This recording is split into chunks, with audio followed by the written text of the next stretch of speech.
আস-সুনানুল কুবরা নামে একটা কিতাব আছে, হাদিস নাম্বার 8951 নাম্বার হাদিস। মাঝে মাঝে আপনারা বিবিরে অনেক মায়া করে কিছু ডাকেন, যেমন ছেলেরে ডাকেন মানিক, কালা মানিক, এই মানিক করে ডাকেন না, তো বিবিরে মাঝে মাঝে কিছু বলা আবার শয়তান করে ফেললেন না, এটা জায়েজ নেই।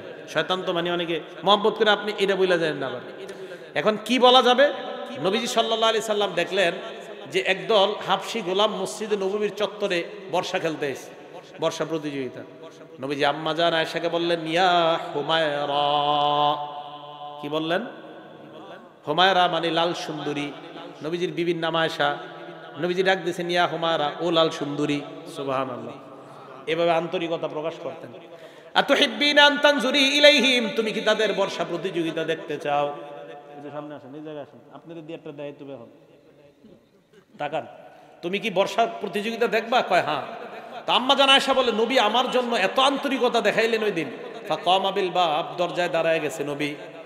দাঁড়ানোর পর আমি পিছনে দাঁড়াইলাম, ফাওয়াদাতু যাকনি আলা আতিকি, নবীর কাঁধের এই জায়গাটায় আমার থুতনিটা রাখলাম।